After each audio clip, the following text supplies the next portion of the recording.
What Happened to Monday is a 2017 Netflix original movie starring Noomi Rapace, Noomi Rapace, Noomi Rapace, Noomi Rapace, Noomi Rapace, Noomi Rapace, and of course, Noomi Rapace. Do you get it? Because she plays septuplets, right? So that's 7 identical twin sisters, you see. Okay. Well, it also stars Willem Dafoe and Glenn Close. The film depicts a possibly not-so-futuristic world where the population has exploded to such an extent that a one-child policy has been implemented by the governing establishment, which is obviously quite problematic for a group of septuplets and leads to all sorts of misadventure and hijinks. Without further ado, I present to you the Popcorn Lobotomy review of What Happened to Monday.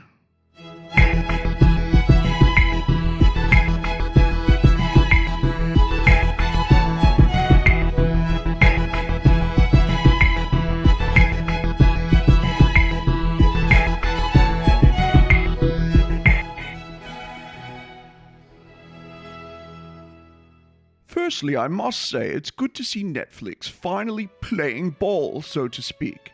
For a while there, I think we were all mildly concerned that there was no one of quality in the upper echelons of Netflix management. As it appeared, they were greenlighting movies based purely on entertainment value and creative merit, with no regard for uniform message or subtext. And of course, it's difficult for the rest of us in the entertainment industry to compete with a company willing to sell out to every want and desire of its target audience, without considering the broader role entertainment inevitably plays in civilized society. It would appear with the release of movies such as What Happened to Monday, this management deficiency has been somewhat repaired, and that's a good thing, just one less thing for us to worry about. Now, perhaps a bit about the movie, eh? What Happened to Monday is set in a very realistic and quite prescient fictional world where the human population has been left to run rampant and the authorities have sensibly seen fit to institute a quite overt one-child policy for each couple. Yes, kind of like China. Such a heroic and courageous initiative, necessitated presumably by the failure of more gentle, euphemistic measures like Planned Parenthood, reproductive health, or family planning, is of course unappreciated by the recalcitrant masses who regularly attempt to buck the system and work around the policy, having additional children and hiding them from the authorities. This sets the scene for the film's main narrative, which posits the scenario of a couple having septuplets, each unimaginatively but ironically named in line with the days of the week in a world where having more than one child is forbidden. So of course they set about planning to hide the additional children to avoid the wisdom of the authorities. I mean, heaven forbid they should just follow the direction of their leadership. Emotional attachment, there really is nothing less convenient in the human experience, is there?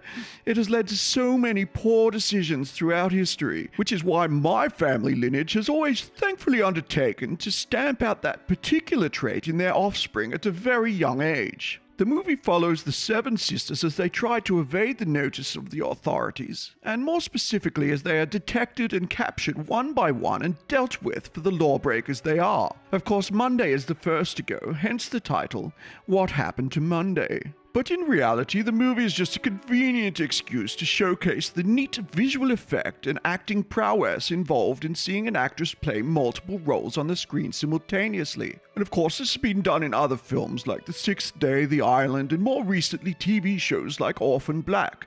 It is quite a spectacle to behold, and the illusion really is quite masterful. In fact, it's almost enough to distract from the film's real, deeper message. The story of What Happened to Monday is not just a fun visual effects-laden roller coaster ride, but makes the very salient point that the world simply cannot carry the current human population in any kind of decent living standard, and that something must be done to discourage people from reproducing at such a geometric rate. And believe me, I know it's not a popular opinion, which is why we need to bury it in seemingly frivolous and innocuous entertainments, but it is becoming a burden that must be discussed and debated.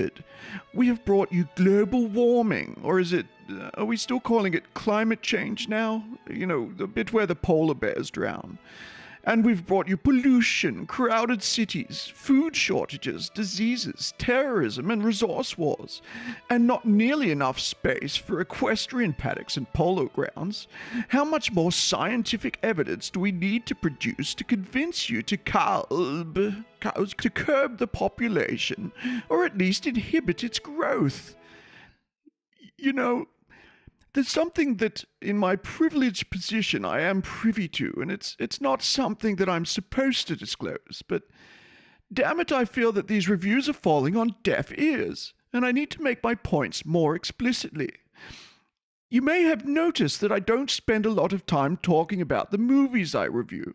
Ironically, it is a failing our former host Harv and I share, but for vastly different reasons. In my case, it's because movies, enjoyable or infuriating, entertaining or boring, well-acted or ham-fisted, are not what's important. It's how the movie functions to shape the views of society that matters most, and it's the area where I'm most interested. Do you guys remember Harv's review of The Watchmen? I do, and it's something I think about often, and quite honestly, it's the point in time when I started to think this channel would need a personnel change if it continued in that direction, as it inevitably did. In Harv's review, he said, "Humans are amazing, beautiful creatures, and I'll be damned if I let anyone convince me we're a planet-wide virus worthy of extermination. We're not cattle to be culled." Okay, Harv. But I ask you, what would you have us do? This grand experiment in civilization will be an abject failure if we simply let you do and say whatever whim takes your fancy. So while I can sympathize with your sentiment, if you're not cattle to be culled, do tell me, what are you? Can you answer that for me, Harv? We've deliberately resisted taking any kind of overt action that may be considered culling, but that's not to say by any means that it hasn't been effective throughout history. So once again I ask you, what would you have us do? Here's a little secret, and perhaps this will be meaningless to an uneducated mind, but indulge me for a moment. The fundamental truth of the world, the universe in fact, is that it operates to a certain order, and that order is, for want of a better word, balance. The central concept the masses don't seem to understand, though, and that we've understood for several centuries, is that balance is a voluntary function of consciousness. And what I mean by that is, when a flower grows and manifests its petals, and they're red, it's not a random chemical process, as Darwin may have you believe, and it's not magic intelligently designed by some astral being either. It's probabilistic.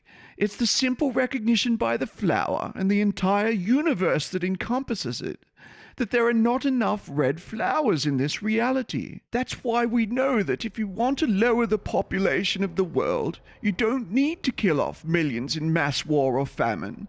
You just need to convince the mass consciousness we call humanity that there are too many people. You probably already believe it, but if you don't, films like What Happened to Monday will go a long way to remedying that. Perhaps you consider this manipulative, but we use this knowledge for good. Of course we do.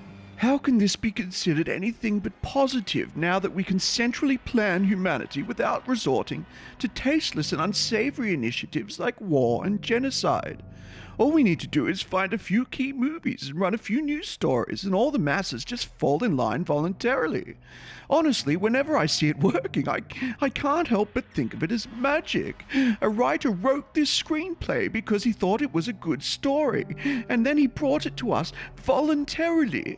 All we needed to do is fund it, and once you get a certain level of wealth, dear boy, it is really a remarkable bargain to do so for the benefit it yields. Most of them even make their money back, or a profit, amazingly. At the end of the day, I guess it boils down once again to something Harv said erroneously in his Watchmen review. We're creative! Do you understand what that means? We create stuff! Isn't that something only gods are supposed to do? You know who can't create? The psychopathic oligarchs and technocrats who dominate our world and our media through covert means with their inbred family trees and syphilitic-brained lack of empathy. Look into it. This is who is running the show. Oh, we can't create, eh?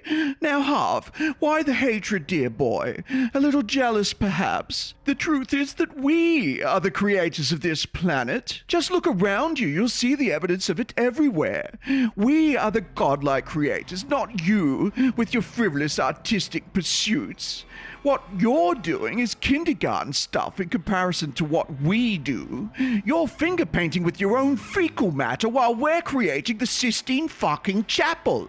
And we're not just painting the ceiling, no, we're embedding the foundations, designing the structures, laying the bricks, wiring the electricals, and giving the building the flourishes and ornamental touches that make it such a majestic structure. We're even aligning it with ley lines and channeling the natural energy of the planet with it, using knowledge you don't even possess, you subordinate ingrates.